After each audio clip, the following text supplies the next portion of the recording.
तर आज आपण एकदम सोप्या पद्धतीने झटपट अशी पावभाजी बनवणार आहे. तर चला बघूयात कशी बनवायची.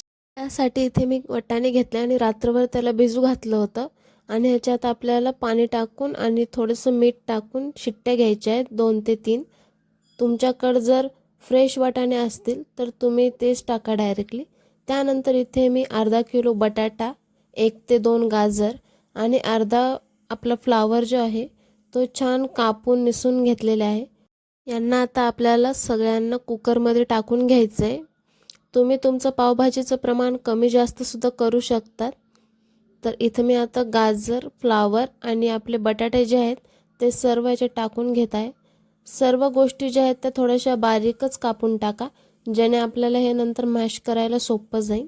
आता यामध्ये मी 1 तांब्याहून कमी थोडंसं पाणी टाकलं आहे आणि 1 चमचा छोटा मीठ टाकलेलं आहे आणि ह्याच्यासुद्धा आता आपल्याला 5 ते 6 शिट्ट्या काढून घ्यायच्या आहेत मीडियम गॅसवरती. तर इथे मी 5 ते 6 शिट्ट्या काढून घेतल्यात आणि आपल्या ज्या भाज्या आहेत त्या सर्व छान अशा शिजल्या आहेत. यांना आता आपल्याला गरम गरमच बारीक करून घ्यायचं आहे. तर इथे मी मॅशरने बारीक करत आहे. तुम्ही पळीच्या साहाय्याने बारीक केलं तरी चालेल. या भाज्या आपल्याला एकदम छान अशा बारीक मॅश करून घ्यायच्या आहेत, कारण की पावभाजीमध्ये ज्या आहेत भाज्या एकदम मॅश केलेल्या असतात, त्याचे तुकडे वगैरे काहीच दिसत नाहीत असे मोठे मोठे. त्यामुळे आपल्याला ह्याला गरम गरमच बारीक करायचं आहे. थंड जर झालं तर आपल्या भाज्या ज्या आहेत त्या मॅश नाही होणार लवकर. तर इथे बघू शकतात आता मी सर्व भाजी जी आहे ती मॅश करून घेतली आहे छान. इथे एक सुद्धा मोठी भाजी उरलेली नाही आहे, तुम्ही बघू शकता. आता इथे मी जो वाटाणा ठेवला होता शिजायला त्याला सुद्धा मी बारीक करून घेतलेले आहे आणि ह्याला सुद्धा मी मिक्स करून घेत आहे यातच. तुमच्याकडे जर फ्रेश वाटाणा असेल तर तुम्ही याच कुकरमध्ये टाकून याच्या शिट्ट्या काढून घ्या त्या भाज्यांसोबतच. आता हा जो वाटाणा आहे मी यामध्ये मिक्स करून घेत आहे सर्व. इथे बघू शकतात तुम्ही या प्रकारे. तर आता आपल्या इथे भाज्या शिजवून झालेल्या आहेत. आता आपण या पावभाजीला तडका देऊयात छान. त्यासाठी मी इथे मध्यम आकाराची कढई घेतलेली आहे आणि यामध्ये मी एक अर्धा स्लाइस बटर टाकलेला आहे. आता बटर टाकल्यानंतर यामध्ये मी थोडंसं तेलसुद्धा टाकणार आहे, 4 ते 5 मोठे चमचे. आणि या सर्व 2 गोष्टींना आपल्याला छान गरम करून घ्यायचं आहे.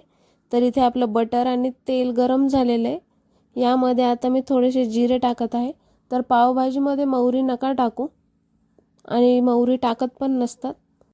आता आपले जिरे छान तडतडले की यामध्ये आपल्याला बारीक चिरलेला कांदा आहे तो सुद्धा ह्याच्यात टाकायचा आणि ह्याला गोल्डन ब्राऊन कलर येईपर्यंत कांद्याला छान परतवून घ्यायचं आहे. तर इथे बघा छान ह्याला मिक्स करून घ्यायचं.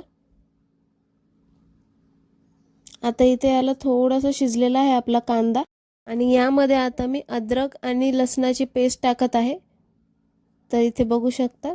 आता यांना सुद्धा छान आपल्याला या तेलामध्ये परतवून घ्यायचं आहे 2 ते 3 मिनटं आणि गॅसची फ्लेम जी आहे ती मीडियम ठेवा, ज्याने आपले कांदे जे आहेत ते करपणार नाहीत. यामध्ये आता आपल्याला शिमला मिरचीसुद्धा टाकायची आहे आणि ही सुद्धा मी बारीक कापून घेतली आहे. तर इथे आता मी ह्यांना सुद्धा मिक्स करून घेणार आहे तेलात. तर शिमला मिर्च तळायला थोडासा वेळ लागतो, त्यामुळे आपल्याला ह्याला छान असं परतवून घ्यायचं आहे. इथे शिमला मिरचला सुद्धा आपल्याला एक वाफ येऊ द्यायची आहे. त्यानंतर आपली शिमला मिरच शिजली की यामध्ये आता आपल्याला एक बारीक कापलेला टोमॅटो जो आहे तो सुद्धा टाकून घ्यायचा आहे यात. तर जास्त टोमॅटो टाकू नका, नाहीतर आपली पावभाजी जी आहे ती जास्तच आंबट होईल. जर तुम्हाला कलरच पाहिजे असेल पावभाजीला तर यामध्ये तुम्ही बीटरूट टाकलं तरी चालेल, त्याने छान कलर येतो पावभाजीला. आता या सर्व भाज्यांमध्ये आपल्याला थोडंसं मीठ टाकायचं आहे आणि ह्यांना सुद्धा परतवून घ्यायचं आहे. तर इथे मी कुकरमध्ये सुद्धा शिट्ट्या घेताना मीठ टाकलं होतं आणि वाटाण्यांना सुद्धा आपण थोडंसं मीठ टाकलं होतं आणि आत्ता भाज्यांमध्ये सुद्धा टाकलं. तर ते लक्ष देऊनच आपल्याला दुसऱ्या वेळेस मीठ टाकायचं आहे. आता आपल्या भाज्या जर तुम्हाला जास्तच मोठ्या वाटत असतील तर यांना थोडंसं आपल्याला मॅश करून घ्यायचं आहे, ज्याने आपली पावभाजी जी आहे ती आणखीन छान अशी बारीक होऊन जाईल. तर इथे बघू शकतात यावेळी मी गॅसची फ्लेम एकदम कमी ठेवली आहे आणि मगच ह्याला मॅश करत आहे. तर आता मॅश करून घेतल्यात. यामध्ये मी आता 2 चमचे लाल तिखट टाकलं आहे, थोडीशी हळद आणि 1 मोठा चमचा भरून इथे मी पावभाजी मसाला टाकलेला आहे. ह्यांना सुद्धा आपल्याला मिक्स करून घ्यायचं आहे सर्व. तर बघू शकतात आपल्या पावभाजीला जे आहे मसाल्याला किती छान असा कलर आलेला आहे. यामध्ये आता मी अर्धा चमचा काळं तिखट सुद्धा टाकत आहे, ज्याने चव आणखीन वाढते आपल्या पावभाजीची. ह्यांना छान मिक्स करून घ्यायचं. थोडीशी मी कोथिंबीर टाकत आहे मसाल्यात आणि हिला सुद्धा आपल्याला परतवून घ्यायचं आहे. तर आपल्या मसाल्यांना बघू शकतात किती छान असं तेल सुटलेलं आहे. याच वेळी आता गॅसची फ्लेम कमी ठेवायची आणि आपण जे उकडल्या होत्या भाज्या त्या सर्व ह्याच्यात टाकून घ्यायच्या हळूवार. तर इथे मी सर्व आपली ग्रेव्ही जी आहे ती ह्याच्यात टाकून घेत आहे, मॅश केलेल्या भाज्या. आणि ह्यांना आता छान मिक्स करून घ्यायचं आहे आपल्याला हळूवारपणे एकदम. तर तुम्ही इथे बघू शकतात आपल्या भाजीला किती छान असं तेल सुटलेलं आहे. एकदम छान लागते खायला आणि झटपट बनते. आता मी या आपल्या आधीच्या कढईमध्ये बसत नव्हतं, त्यामुळे दुसऱ्या कढईमध्ये भाजी जी आहे ती टाकून घेतलेली आहे. आणि यामध्ये आता मी चवीनुसार मीठ टाकते आणि मिठाला सुद्धा छान मिक्स करून घ्यायचं या भाजीमध्ये. आणि आता या भाजीला आपल्याला थोडीशी उकळी येऊ द्यायची आहे. वरून थोडीशी मी बारीक कापलेली कोथिंबीर सुद्धा टाकली आहे आणि बटर सुद्धा टाकलं आहे थोडंसं. आणि वरतून मी 1 चमचा पावभाजी मसाला टाकलेला आहे आणि यांना सुद्धा छान मिक्स करून घ्यायचं आहे आपल्याला.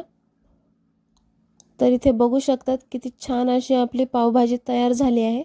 कलर सुद्धा एकदम छान आला आहे आपल्या पावभाजीला. तर या पावभाजीला आता आपल्याला 2 ते 3 छान उकळ्या येऊ द्यायच्या आहेत, ज्याने आपली भाजी जी आहे ती एकदम छान बनेल. तर इथे बघू शकता जास्त वेळ ठेवायची गरज नाही, कारण की आपण भाज्या ज्या आहेत त्या आधीच उकडून घेतलेल्या आहेत. फक्त ह्याला एकदा 1-2 वेळा उकळी येऊ द्यायची. आता आपल्याला एक तवा घ्यायचा आहे आणि त्यावरती बटर टाकून घ्यायचं आहे. इथे आपल्याला आता पाव भाजून घ्यायचे आहेत, त्यासाठी मी बटर टाकलेलं आहे. तर आता इथे बटर जे आहे ते मेल्ट झालं की यावरती आपल्याला पावाची लादी टाकायची आहे आणि हिला छान असं आपल्याला शेकून घ्यायचं आहे भाजून.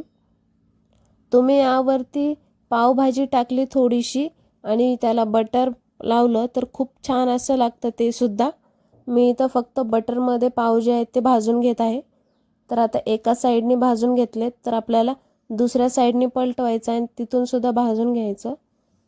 तर आता मी भाजी ते आहे सर्व करून दाखवते. तर इथे बघू शकतात किती छान असा कलर आला आहे आपल्या पावभाजीला. तुम्ही सुद्धा घरी नक्की बनवून बघा. आजची रेसिपी कशी वाटली नक्की सांगा. चॅनलवरती नवीन असाल तर चॅनलला सबस्क्राईब करा आणि रेसिपी जर आवडली असेल तर रेसिपीला लाईक शेअर नक्की करा. तर इथे मी पावसुद्धा प्लेटमध्ये ठेवून घेतलेत. आणि आजची पावभाजी तुम्ही रक्षाबंधनला नक्की ट्राय करा, खूप छान लागते.